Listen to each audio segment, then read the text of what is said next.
Alright, this is my 1984 Honda ATC200ES Big Red. It's got 182cc 4-stroke air-cooled engine in it. I've got 1040 oil in it right now. Just changed oil probably about 2 weeks ago in it. Let's see. This was, like I said, it was bought in 84 by my great-grandpa. He drove it well up into probably 2001 was when he quit driving it and parked it. And it sat for a long time after my great-grandpa passed.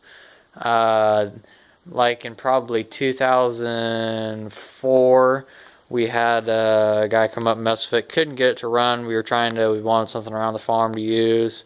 Finally, what we did was we let it sit and bought a four-wheeler, Yamaha Kodiak in 2005. But when I moved back to Oregon here in 2000, I don't remember what year, I walked around the farm for a year and said heck with it. So I got this. It was sitting in here. When we parked it, we put brand new tires on it. The front tire, if you can see, is a little worn. Back tires are good though. It's two-wheel drive, obviously. But I got this running. What I did to it is I put a brand new carburetor. It's an aftermarket carburetor. Put a carburetor, brand new coil. The reason it wasn't running was that it had a CDI module issue. Put a brand new or a used CDI module on it. New spark plug, change oil, new battery in it. That got it running. It ran for a long time. Finally, my starter went out. It's 31 years old this year. My starter went out this year. Last year. I replaced the starter and then ran it for about 3 weeks, and then my alternator started to go out, and I've been running it with the alternator going out. The battery holds at about 10 volts, and so you have to hand start it. And I'm going to get that replaced. I'm supposed to be getting another three-wheeler at some point, and when I get it going, I'll tear into this one and get the alternator fixed. It's either the alternator or the pickup coil. I'm leaning more towards alternator. This is in really good shape though. I've never flipped it over. Actually, I've never flipped it on its side. Take that back. I had a friend pop a wheelie and landed up on its butt with me on the back and threw me off and cut me all to pieces. Let's see. This one sticker here has faded a little bit. This one here is kind of all cut to pieces. Plastics are good on it. It's dirty right now. I already rode it up on our logging road, and if you're in Oregon, it's dry on logging roads, especially on gravel. Got the turf tamer tires on it, flotation tires. I can actually go some spots that our four-wheeler can't go because our four-wheeler's too heavy. This thing weighs 400 and I think it's 400 and something like 82 pounds. Dry weight is what it is. It has a 3-gallon gas tank on it. It's a metal gas tank. Other thing I did to this is put a brand new seat cover on this. My old one was ripped. Did that. I built this box for it for carrying my saws around. I got my stickers on the back. Those are kind of cool to me. The only thing about having the box on is you can't get to the toolbox in here, which I never carried anything because it rattled, made all kinds of noise. Hitch on it, my lighting's not real good. The Big Red stickers in pretty good shape, says the ATC reverse shaft. No rear suspension, got rear brakes right here. The rear end, I've changed that 2 different times since I've had it. Not a brake light, just a backlight. Let's see. My box. This one sticker here used to be complete. I pressure washed it and blew some of that off. This one here is kind of all scraped up. The Big Red's got a little bit of scraping and peeling. This is a reverse shaft. That was what made it a big deal. Was when Honda made it, and the majority of them had high and low. They made this from 84 to 85 the 200ES, and it had the reverse shaft. So it's got high, which is what it's in now. Low straight up and down, or reverse is all the way back. It's got 5 gears in high and low, 1 gear in reverse. There's your shifter right there. Downshift, or put it in gear, pull it out of gear. There's the starter right there. The lighting sucks. Actually, I got a flashlight here I can get out.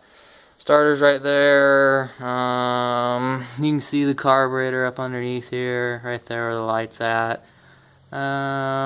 Fuel shut off right there. CD, that's the coil right there.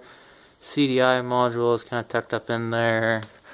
The alternator is behind. You have to pull the pull start cover off and then pull this whole side of the motor off. You can see the screws around here and everything. You have to pull all those off and get into the CDI or the alternator. This wire right there, or cover around the wire, that's what comes out of the alternator. You can see kind of where it runs into the motor right there.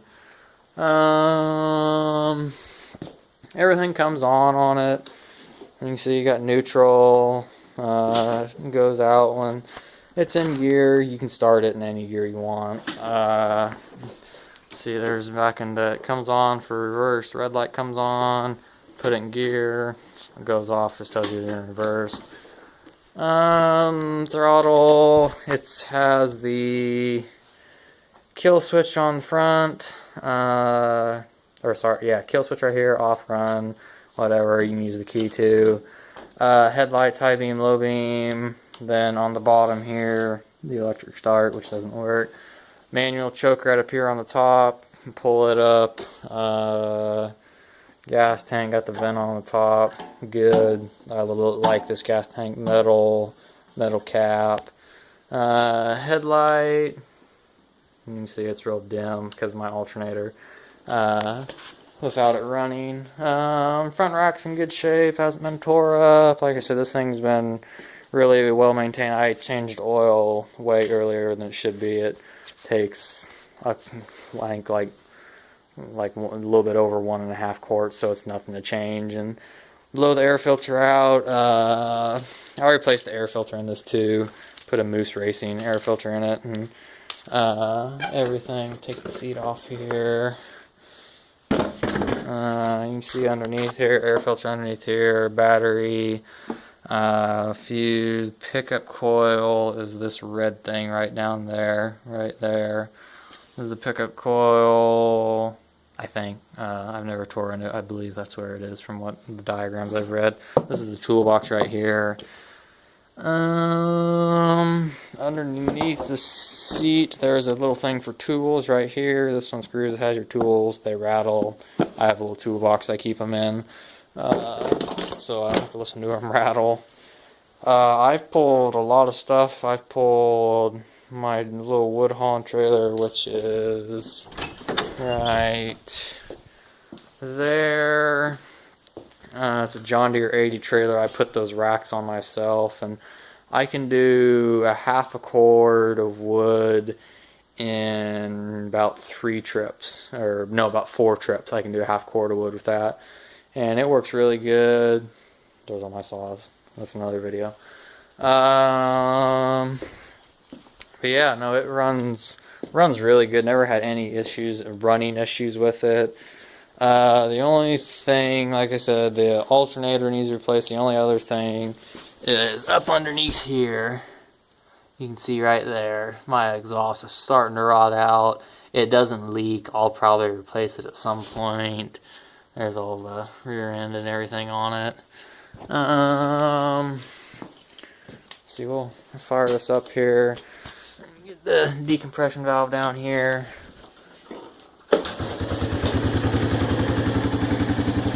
It runs pretty good, runs really good. I've tuned the carburetor when I got the new one, got it tuned right and everything. It runs good.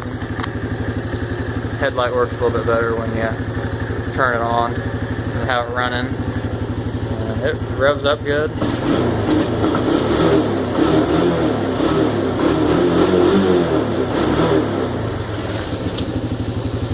Idle's good, runs good. It's been a good machine. I like this three-wheeler better than like our Yamaha Kodiak. We have the Kodiak's kind of nice because it's automatic, and if you want to drift and do all kinds of stuff, it's nice because it's automatic. But I've gotten good enough of this. You can hang in second, third gear and get going around a corner and do all kinds of crap with it, and easy to pop wheelies into. But it works good for work. I use it mostly for work, pulling stuff around and pulling the trailer, hauling my saws around, a weed eater, running me around. And then I love to go up and ride with different people. I got a friend who's or a neighbor that's got a brand new 2015 Kawasaki Mule that I'll ride with, and once I get my other three-wheeler going, have two, I'll go on some rides with people. But I just like riding by myself, and it's probably the best looking three-wheeler I've ever seen. The rest of the other ones I've seen are always tore up, but it's in really good shape, and if you can get one, and they're nice. Thanks for watching.